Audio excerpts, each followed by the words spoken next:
Aloha, and welcome to SUP FM, the podcast for stand-up paddleboarders everywhere. So with no further ado, let's get out on the water and on with the show. Here are your hosts, Nick and Simon. So this week, Simon, we've got wow. Well, what can I say about Fiona Wylde? I mean, she is now 23 years old, and 5 years ago she just jumped straight into the stand-up paddle scene.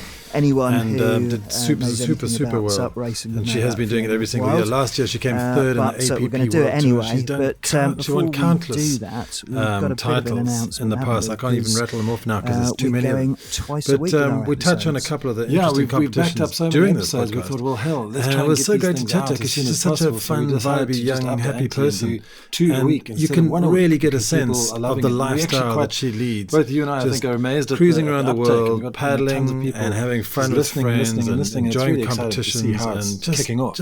being stoked. Man. Momentum's really building. It's such a privilege for us to be able to introduce you to her and to hopefully inspire you to paddle more because it's such an amazing lifestyle. If you want to live a lifestyle like this, as we said lots of times on here, not we're everyone's going to go out there about and get sort onto of the world elite tour level and stand up paddle and the SUP like she is. industry. But We're all about we the can do SUP stories. more paddling, more often, the idea of and enjoy the same releasing thing, 2 chilling back episodes a after week a is session with also mates to in the pub or allow on the beach or paddleboarders whatever. to book in their week. So just as they're going in with those wherever you are in these Monday difficult morning times, because we blues, recorded you've this, got during an episode just last week actually during to help you with your COVID-19 commute or and whatever you're doing tough at times, the moment, but and to inspire you and just help you look people are forward starting to to the get back out weekend. in the water and things with are our looking Friday good. So episodes, let's cross you've got right over exactly to the same inspiration Fiona for the Wylde in weekend. Oregon, USA. We think it's going to work really well. We do appreciate any feedback, and our first episode would be Fiona's.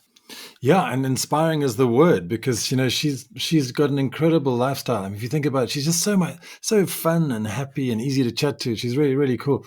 And if you think about her lifestyle, she's just cruising around the world doing what she loves, paddling. I mean, obviously it's hard because we talk about her issues with type 1 diabetes, and it's not easy to I mean, she came third last year in the APP World Tour, which is fantastic, and she's done some incredible accolades, which we talk a little bit about. But she's just a fantastic person, and it's a really great interview. Yeah, I mean, she hasn't been out of the top 3 since 2016, which is quite amazing, and huge background in water sports generally, winning awards for windsurfing and so on, and even different strains of SUP, white water and so on. So I'm really looking forward to listening to this episode.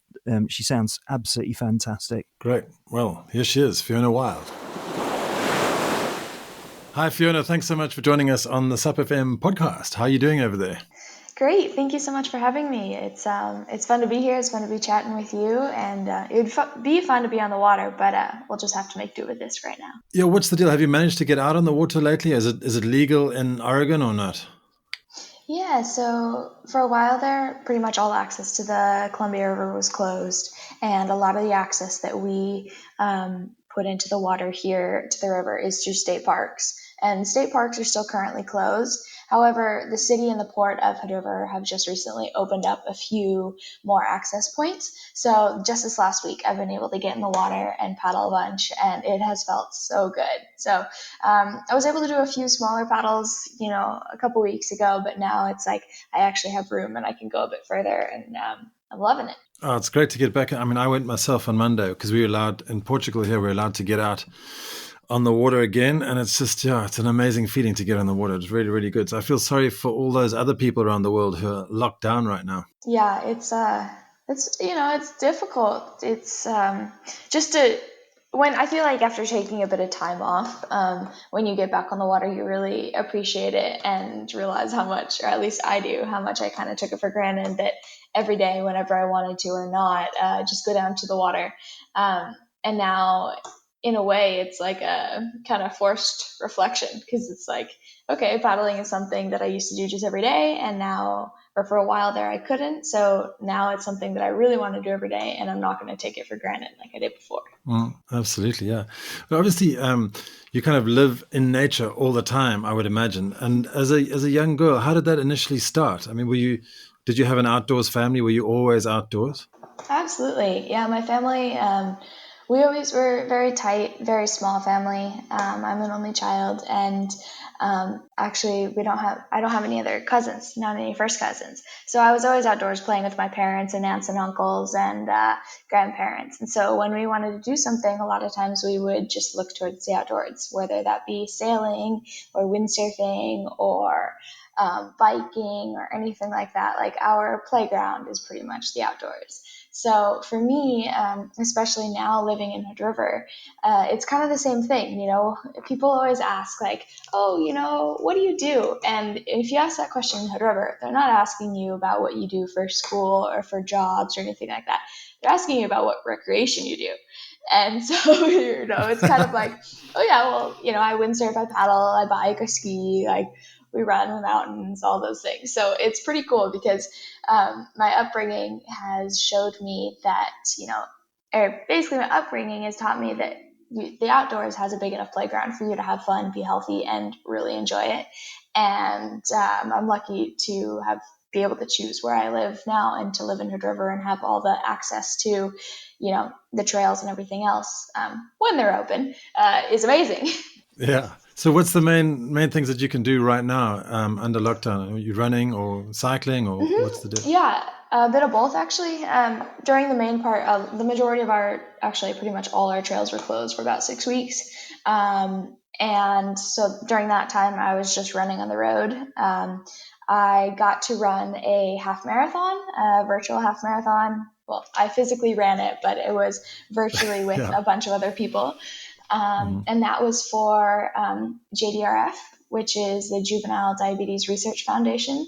And they create a lot of fundraisers to raise money for research to try and hopefully find a cure for type 1 diabetes. And since I have type 1 diabetes and I work a lot with them, it was really cool to do something like that where, okay, I get to challenge myself, I get to push myself, but then it also goes towards a really good cause too. Sure. I'd love to dig into that a little bit later, but Yeah. how can you tell us in like as great a detail as possible about the very first time you climbed up onto a stand-up paddleboard? I Do you remember can. it? Actually, I do remember that because I was at a windsurf competition and I was 12.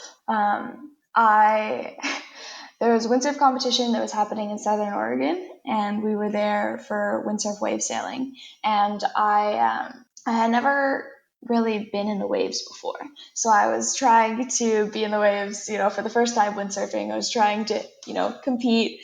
12 years old, freezing cold water. It was nuking. Wow. It was blowing like 40 the whole week.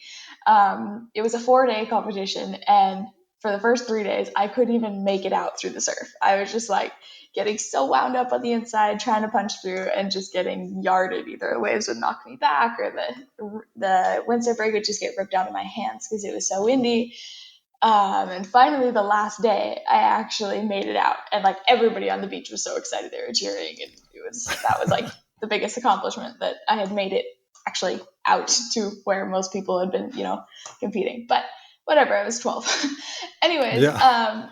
that next day, there was one day, I think it was like the Sunday, and everybody was just kind of hanging out, hadn't left yet.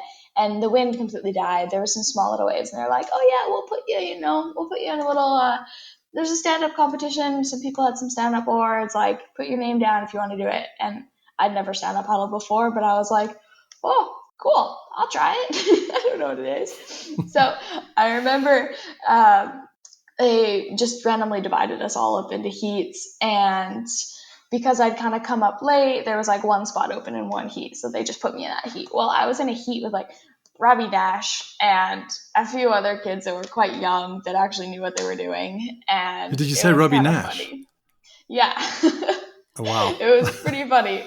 So I had never stood on a board before, but I tried to paddle out. Same thing kind of with the windsurf thing. I couldn't actually make it out the back because I was on this like 10 foot by 36 massive board. I didn't know anything about it, but I couldn't really catch any waves because I couldn't get out. So I just decided to turn around, catch the whitewater, and do a headstand. And that's what I did. So that was going to be my first time stand-up paddling. But I really got into it when I was like 14, was when I properly got introduced to the sport. Mm-hmm. It's crazy. I've heard about many people starting stand-up paddle, but never on a race straight away. That's quite a novel approach. Obviously, just Yeah, shape the or future. in the surf, it was kind of funny. But yeah, just tried. You never know till you try. Cool. So obviously your race career progressed from that, but let's get into the nuts and bolts of professional sup racing. Is there Yeah. sustainable money to keep the top 10 on tour? I mean, you've got to have a ton of expenses like flights and accommodations, etc. Yeah, it's not cheap to fly around the world, and realistically, I think in order to make it viable, you pretty much have to be top three, at least from my experience. With the sponsorship dollars I have, a lot of the sponsorship dollars I have from the sport, thanks to all the companies that are here, Starboard, Black Project, Dexcom, everybody that helps me get to the events is immensely appreciated. Um, the big part of being a professional stand-up paddler at this point in the racing scene is making prize money, because making prize money and being able to pocket some money afterwards and save that really makes it sustainable, at least for me. I know that not necessarily everybody is in the same situation, but through stand-up paddling and through stand-up paddle racing, I've been able to make an incredible life for myself. It takes a lot of management because, like you say, there are tons of expenses in terms of flights, accommodation, all that stuff.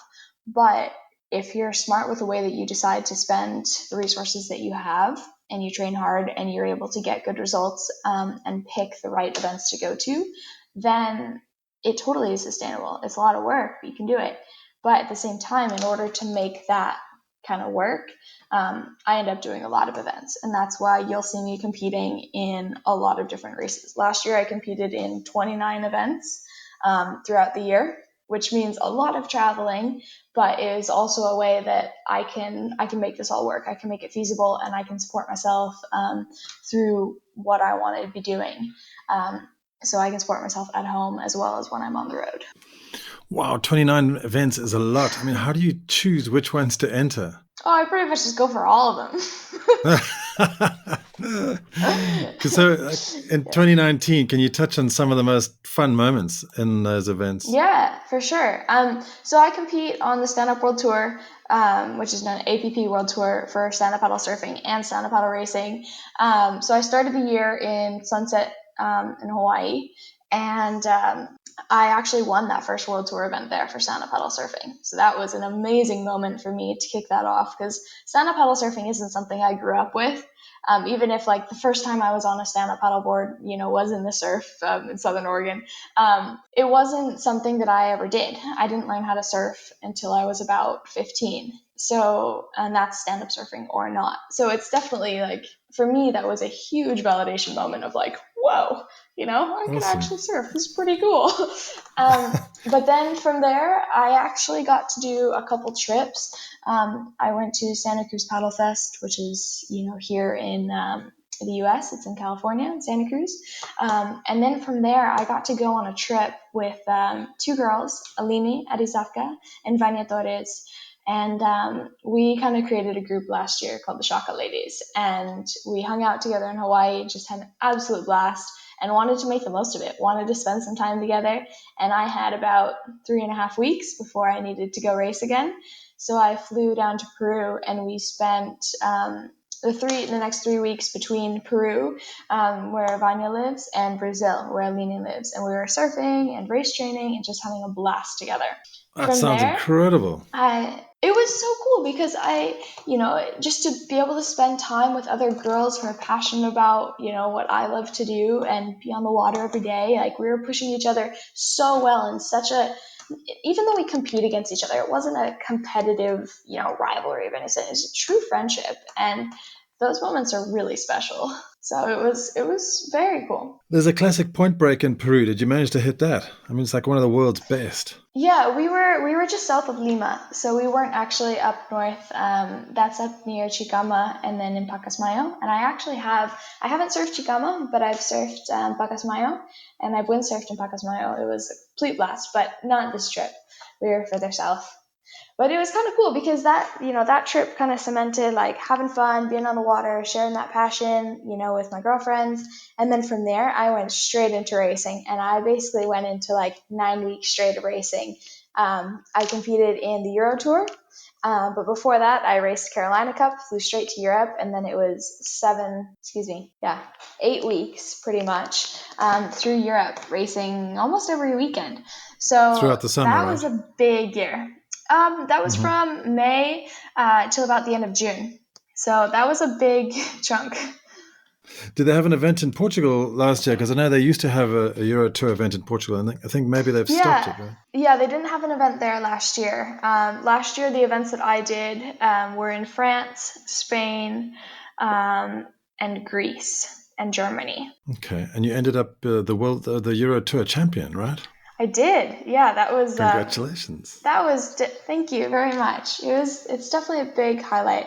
I'm the first American to win the Euro Tour, and it was exciting because the cool thing about the Euro Tour is I've seen a progression. At the beginning, it was like every single race was pretty much an 18-kilometer flat water race, and I'd be hanging on there, as young, kind of coming into racing, and struggling to catch up with Sunny and Olivia and just, hanging on. And then, some of the courses got changed. We got a bit more exciting in terms of conditions that were available and also just, being out there. And also, not only that, over the Euro Tour, the conditions, the races have changed and all that stuff. My ability has improved, but the relationship that we've created on tour, it seriously feels like a family.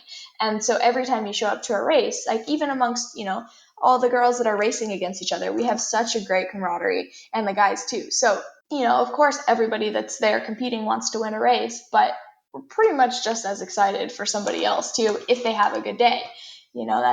That's I think the base of our sport, and it's important to keep that in mind. Well, because I was wondering if there's a lot of cattiness and bitchiness in between the girls, but it sounds like, as you say, you're all a bunch of friends, which is wonderful. Yeah, I mean, there's competition. Of course, when you're on the race course, there's competition. If somebody's board is between somebody's legs, you're going to get yelled at. And that goes the same for the guys. It doesn't, that's a part of competition. But no, there's no pettiness. And definitely, it's a solid group of women that are competing.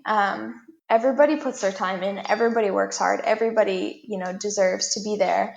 And that's just part of sport. If you have a bad day, you have a bad result, then that's just on you. Everybody knows that. Yeah, absolutely. Have you ever had a rivalry against anyone else that just carried on? Not particularly.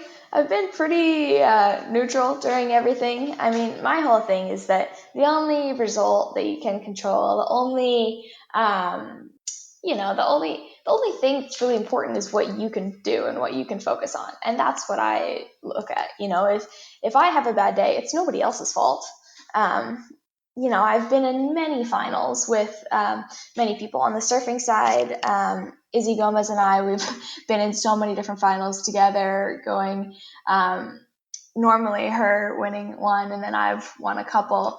And then, in racing in the US, I've been racing a lot with Candace, and in Europe, it's been with Sunny and Olivia and all that. But there's no rivalries because we are just the athletes that are in the sport right now. And we're just the ones that are racing against each other. And that doesn't need to create any tension because we're both in a sport. I think it's best to actually, kind of celebrate that, because the fact that there are so many strong girls in the sport is only making everybody else stronger. That's a wonderfully refreshing view. Obviously, in addition to winning the Euro Tour champion last year, a Euro Tour competition, you came third in the world, which is an incredible result. Do you feel any confusion when it comes to which organization is crowning the world champ? Like, obviously, the APP World Tour is the majority, but there are lots of other people trying to create world championships, like the ISA and the Canoe Federation. Is that an issue which you guys have a problem with? I think it is. It's difficult as an athlete to figure out where to compete and where to dedicate your time for training. Throughout the year, last year I started competing in January and I finished competing the end of December. Like that was an entire year of competition. And as an athlete, it's very difficult to train and stay mentally fresh for an entire year of traveling back and forth all over the world to race your best at every single event. So, granted, if you look at other sports, there are seasons, there are events that people focus on and, look to win. We are fortunate in our sport that we get so many opportunities to compete.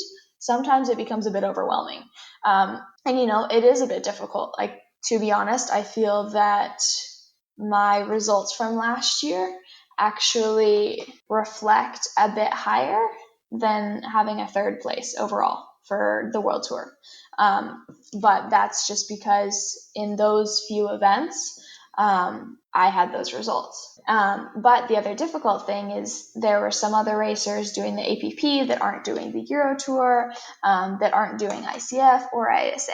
So that's the difficulty when you get into the nit and gritty of it, is you have these ranking systems, but you don't have everybody doing all the races. So it's difficult to know exactly who is the best, who is on top, who is, the strongest right now, because you can't see everybody at the same race. There are a few races throughout the year that everybody competes in, and those are the ones that you kind of look in.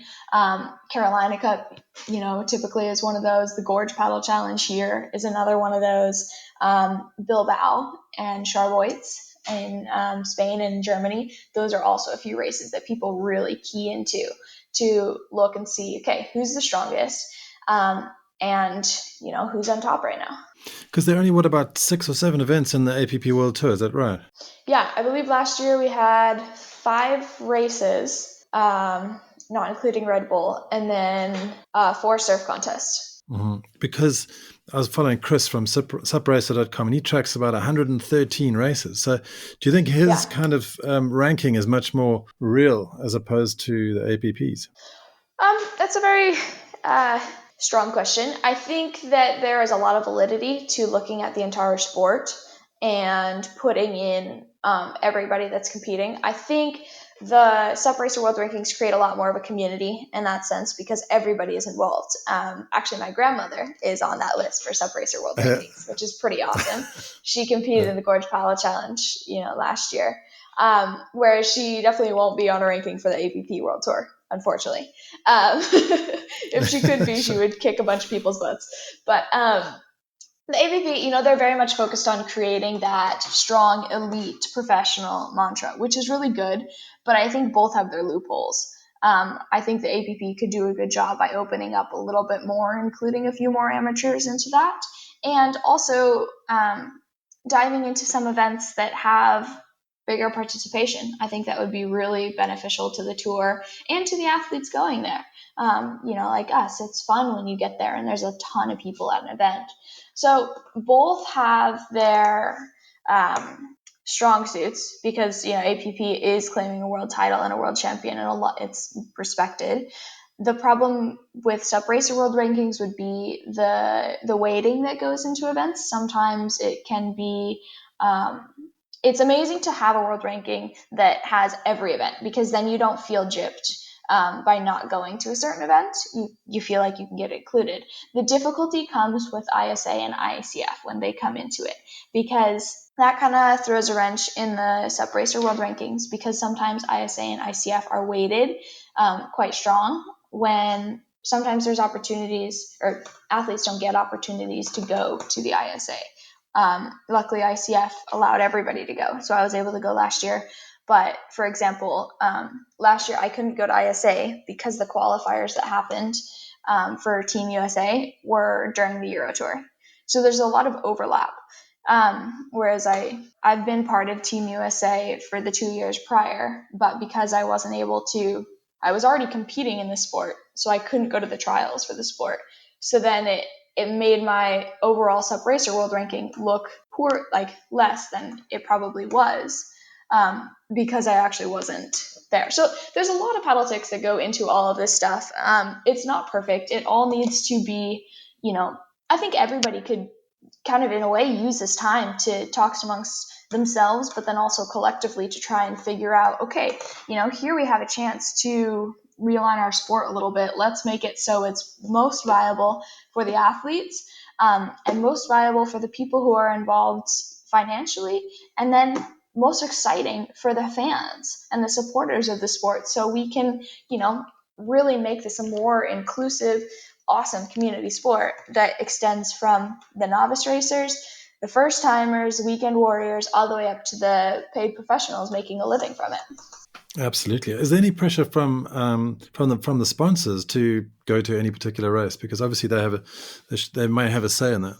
Yeah, of course. No, with Starboard, for example, Starboard is my number one supporter. They've been amazing. The Tiki family is just the best family that I could ask for. It's Awesome. been kind of a dream come true. Yeah, it totally has. But when I talk with them at the beginning of every year, we work together in outlining the events that I want to go to, the events that they see important, and we mesh the two. So pretty much there aren't events that I don't want to go to, which is kind of lucky for them.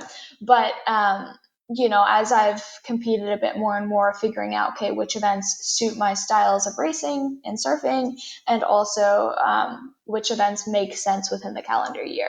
So with that, we write down a list of events that I need to attend, and not just races and not just surf contests, but also I do different talks and, go to different of their dealer meetings and stuff like that as well. So we all, because whatever they give to me, I want to make sure I give back to them as well. So it's really good because we get to work together on building a schedule. Tell me about visiting Starboard and their founder, because are you quite close with him? Yeah, Sven is amazing. Sven is somebody who you meet Sven and you feel like you can just go out and do something. He's the kind of person that is like, in any difficult situation, you're like, okay, yep, we can do that. Like, barely doesn't even think, that there was not an option to go do it. So when I've been able to head to the factory, Starboard headquarters in Bangkok, Thailand, a few times. And every time I've been there, it moves at very fast pace. There's a lot of things going on. But it's been an amazing opportunity. The first time I was there, I actually got to shape my own board. I was only there for 2.5 days because, yeah, it was super cool. I was only there for 2.5 days because I was there in between events. And so we had a ton of boards to test. And in the midst of it all, I found this blank. It was like a 7.4, 7.4 by 24. And I had been wanting to go to Indonesia for a long time. So I found this blank. It was just kind of sitting there. And so I came up to Sven and I was like, hey, Sven, can I reshape this thing? And he was like, well, what do you want to do? And I'm like, well, I kind of want to make like a 7.0 by 22 3/4. And he was like, huh? Okay. And so I was like, yeah, and I want a round pin on it. And he brought me to a shaping bay and said, okay, here you go. You can have fun. So in between testing boards, is I'd like head out to the lake, we'd test a bunch of boards, and I'd come back and, keep working on shaping it. It was amazing. I left there 2.5 days later with my new board that I was going to take to Indo later that year. Like, it was awesome. It was just so cool because in the factory, I got to, physically build something, and the team, it was just so much fun. They were excited to see that I was working on a board, and then, and how did it ride? Oh my goodness. How did the board ride in Indo? That was the coolest thing. Unfortunately, the trip that I had planned it was supposed to be about 6 weeks after that, I couldn't go. So I was all bummed because I was like, I just made this board for this trip and I couldn't go. But the following year, I got to go and I got into some of the best surf I've ever been in. And the board rode amazing. It was so cool. Maybe it was just because, I made it and it felt good. But, it was what I wanted for those kinds of waves. There was hollow, clean, it was super low volume, so I needed to have clean, glassy surf, and luckily I had a bunch of it. I don't know how you can even paddle a board that small, but that, I'm 6'4", so I'm really big, but that's crazy. Yeah, it might be a great sharp board for you. Yeah, maybe. And then that's super cool. So that's for, inside the sport. And then I have sponsors that help me with, not only all the diabetes products that I need, but then also we do a lot of outreach events together. I do, like I mentioned earlier, JDRF and then Dexcom. We do a bunch of events and, basically healthy awareness and talking about type 1 diabetes, managing, living and thriving with type 1 diabetes. And so with them, we organize events that are not just videos and podcasts and stuff like that, but physical events that I go to and talk to others that have type 1 as well. Obviously, additionally, you managed to excel in an endurance sport whilst having type 1 diabetes. So what kind of preparation and awareness does it take to manage the whole condition? It takes management, like you just said. It takes management and awareness of my body and prior preparation, to be completely honest. Type 1 diabetes is an autoimmune disease where my pancreas doesn't produce insulin.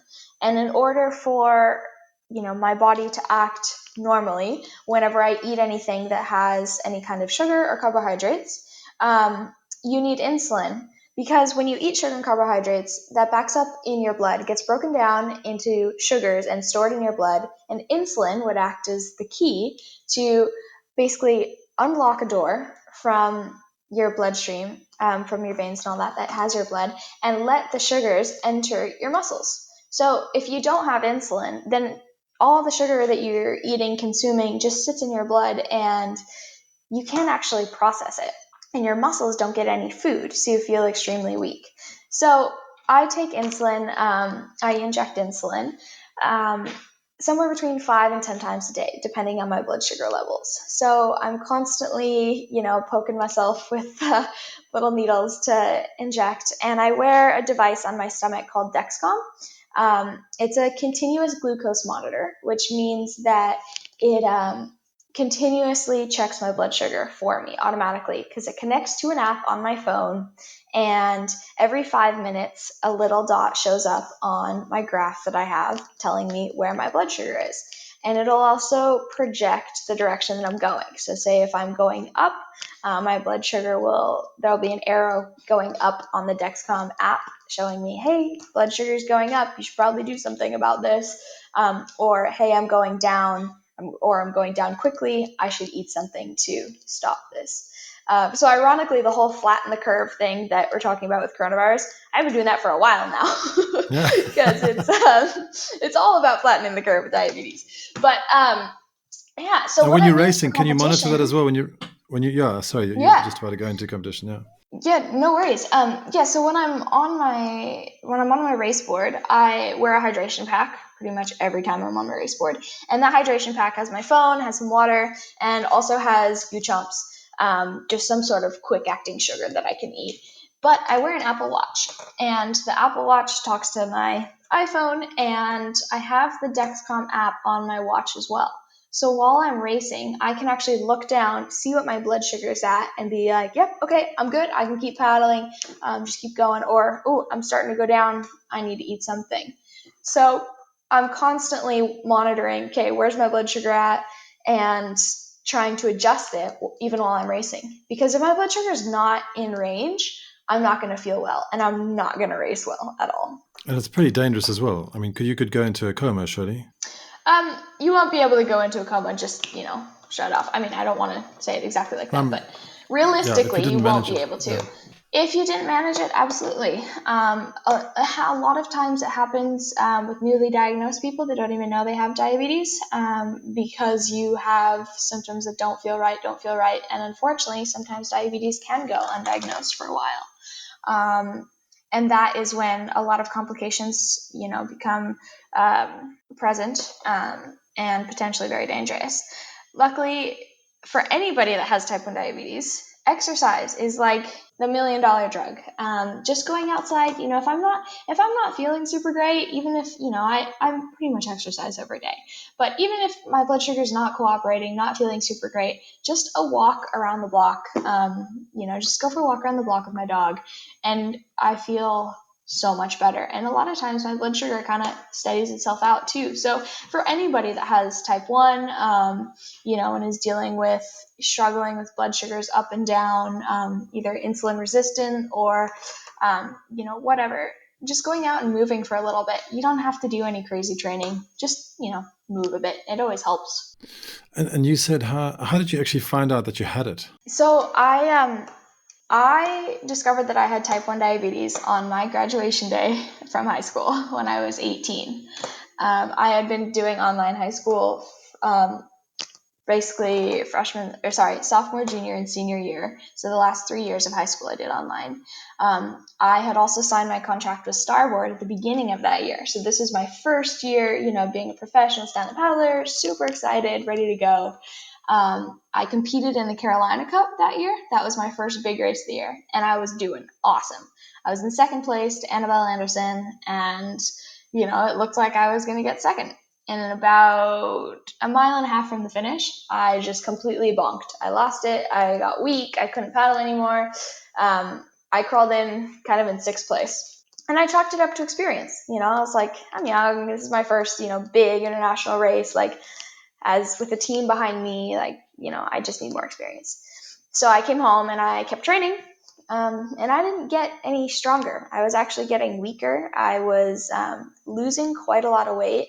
I was exhausted, very dehydrated, but constantly having to drink water.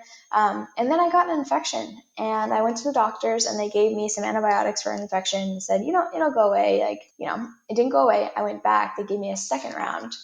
And that time it did nothing. The infection just continued, and it was, kind of painful. And then I went back to the doctor a third time. This is about a month after the Carolina Cup. And it was the day that I had finished high school, because since everything was online, there was nothing else that I had to do. It was like all my work was turned in. I finished it all that morning, was feeling amazing, kind of like, high on a cloud. And went to the doctor that afternoon and explained everything that I had been feeling. And my doctor asked if anybody had checked my blood sugar. I was like, no, what's that? Why? And so my doctor pricked my finger right then and there, and my blood sugar was at 586 milligrams per deciliter. And I was like, great, what's that out of, 1,000? And he was like, no, high is like 110. So pretty much right then and there, I was diagnosed with type 1 diabetes. And of course, it was a huge shock to me. I didn't know anything about diabetes. To my family, they're like, what? Did you think, oh my God, my career's over? In a way, yeah, because being a professional athlete, your body is extremely important. And here I have, a body that can do really cool things, but a part of it is broken.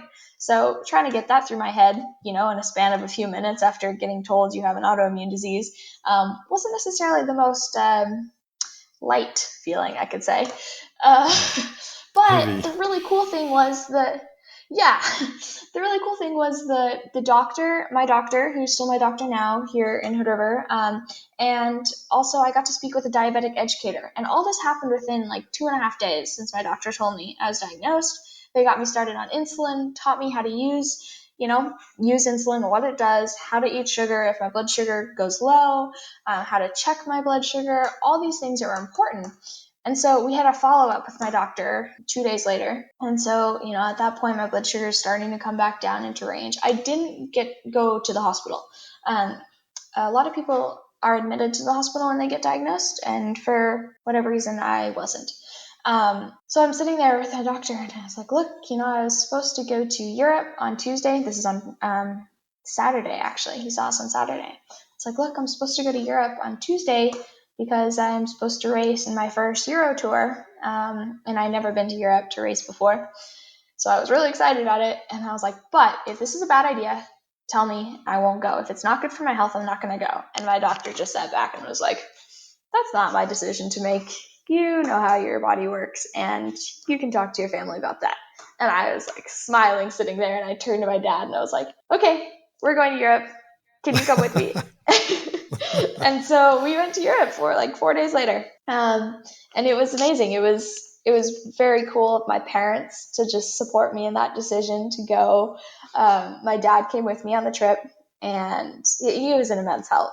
My mom packed so many snacks for me for the flight over there. I think the food bag was bigger than my carry-on. It was so funny. Coming to grips with the daily injections just almost overnight must have been quite challenging. Not really.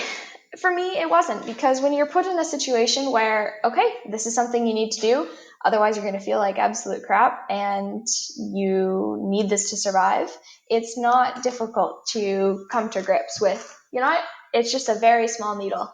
It's 4 millimeters long, so it's very small. Sometimes it hurts. A lot of time it doesn't. But this keeps me alive. This keeps me healthy, and I can do that.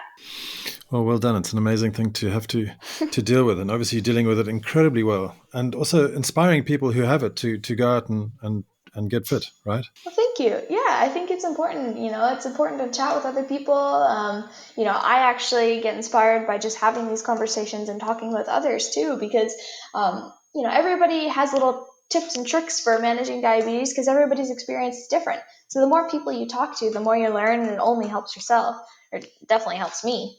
Mm-hmm. Hey, well, totally different subject. I caught something online where you were sup surfing in the city wave at the Boort Festival in Germany. Yeah. Obviously, wave. I mean, this is not a wave pool in the traditional sense, but proper wave pools are popping up like flies. Do you reckon the surfers will let us sup them? And have you ever sup surfed a wave pool? Beyond City Wave, I've been able to surf City Wave quite a few times now. It's a complete blast. What Nick is mentioning here is the Dusseldorf Boot Show, which is one of the largest boat shows in the entire world. They have an entire outdoor water sports arena, and they set up an indoor wave pool for competition for both surfing, stand-up surfing, and run competitions throughout the entire show. It's a complete blast. It's so different surfing a wave indoors, and especially a wave like that acts like a river wave. It's modeled after the Munich Ice Block. So it would be like if you were surfing in a river. So it's very different because the water is actually pushing back up and over the wave, rather than a traditional wave that's breaking from top to bottom. So all your turning is completely different. So when you first get on the wave, you're normally just flushed right out the back. But it's really fun. In terms of other wave pools, I actually haven't had an opportunity to surf any others. I would love to. I know that there are people that have chances to surf and stand up surf Kelly Slater's wave pool, which has been super cool. I haven't been down there. I would love to at some point. That would be amazing. But I think it's cool. There's one in Bristol as well that they've just a wave garden that they've opened up in Bristol in the UK. But I've never seen anybody stand up paddling in that pool yet, and I'm wondering if it's possible. I think it's definitely possible. You just have to go and do it. Yeah, I think Kai Lenny did.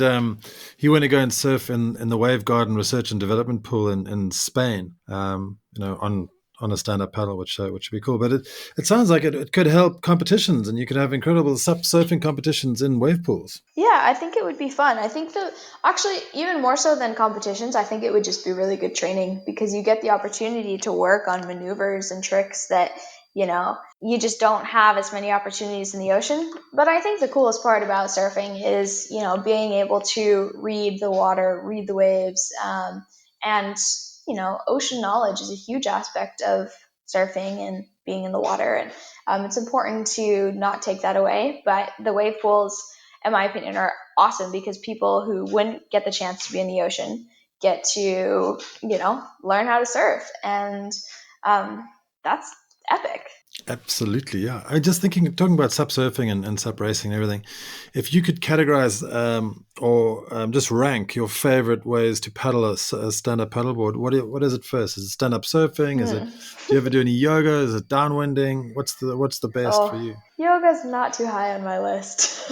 I should do a lot more yoga, but no, I kind of don't know if I have enough patience for it. I would love to do more yoga. I think that would actually help me a lot. But no, if I can reach my toes, it's a good day. But beyond that, no, I just love being on the water, out on a board. When I'm home here in Hood River, my absolute favorite thing is to go downwinding. I just love that. We have amazing downwind conditions. And as much, I've been really getting into foiling and having a bunch of fun with foiling, but still my favorite thing is just go downwinding on my race board. I absolutely love it. And then if I'm anywhere near the ocean, I'm going to be stand-up paddle surfing. So I think that's kind of where the divide comes in because I live about 3 hours from the ocean. So it's not that every day I get to just go out and go surf. So when I'm here in Hood River, I'm focused on my race board, foiling, windsurfing, having fun like that. If I'm at any spot that is, near some surf, then yeah, I'll be pretty much 100% focused on getting in the surf. What about like multi-day stand-up paddle expeditions and things like that? I mean, I'm not talking about something like the Yukon 1000, but just, getting Just for off for a fun. camp and yeah, just for fun. Yeah. Yeah, that sounds awesome. To be honest, I haven't done any multi-day camp trips from stand-up paddling. I would really like to do that. I think it'd be very cool. But what I have done is I've done a bunch of surf trips, that are a bunch of days, not for competition, and just, going, exploring different spots, checking out, different waves all over the coast. And that is a blast. You don't know what you're going to come into. It's fun to go to different countries, see different cultures, eat different food, and that brings in the big adventure side to it. And I love that. And here in Hood River, I do a lot of that, but actually a lot of that adventure happens outside of the water. Here it happens in the mountains and in the hills, trails, and biking and running, and on sailboats too. We do a lot sailing around here, which is pretty darn fun. Awesome. Yeah. So what's your goal in SUP for 2020? I mean, obviously we've had a bit of a crazy year so far. So with the virus and everything. So have you got any goals? Do you know when you're going to start racing, and what's your idea of how 2020 is going to shape up? Oof. I think we're all wondering the same thing. Yeah, that's a difficult question, isn't it? Yeah. I mean, the Euro Tour just released new schedule. Starting the first race that I would be able to do would be end of August. But that requires international travel from the United States to Europe. And because I have type 1 diabetes, I need to be really careful about, just exposure and all that, because I'm more susceptible to any kind of illness. So to be completely honest, I'm mentally still kind of in a waiting game. I'm hoping the Gorge Paddle Challenge can go ahead, which is the big event here. I don't know how many people will be able to come from different places, but it would be cool, even if it's not, the big, standard event that we have, but to have it more as like a local celebration. That would be incredible, because it's the 10th year of the event. And unfortunately, Steve Gates, who pretty much started stand-up paddling here, he passed away last fall. So it could be a very, very cool event, to honor him. But as he would say, the most important thing is everybody's health. So we'll have to take that into consideration. And then going forward, I think I don't think it's unrealistic to be a bit more on the patient side and say, what, if, I think we will be racing this year, but it might be even later than a lot of us expected. So that's just kind of the mindset that I'm in. So in the meantime, I've been bulking up on classes at university. I'm studying geography and geospatial science, and I've been able to just power ahead and work on a lot of classes right now. Well, that's awesome. So, well, good luck with all your classes and good luck with your training down in Hood River. And thanks so much for chatting to us. It was really awesome to get to know you a little bit. Thank you. I really appreciate the time, and it is definitely fun to chat. And, hopefully sometime soon we'll be able to get on the water and share a session together. That would be really cool. That'll be awesome. Looking forward to that. I promise you I'll let you know if we ever get to go paddling with Fiona Wylde, because there is an event scheduled for, I think it's October, in Cascais in Portugal. So I definitely may get up there after having chatted to Tristan Boxford from the APP a few days ago, and obviously Fiona Wylde and April Zilg. And it'd be nice to put faces to names and names to faces and, just meet them in real life. Thanks so much for your support and for listening. We really do appreciate it, because without you, we would not have anything here. So thanks a lot, and we look forward to seeing you. And share this on social media if you can, or just send an email to a mate, or just bang a WhatsApp over to a friend and say, hey man, listen to this. We love it. So thanks so much, and check you on supfm.show. Thanks a lot.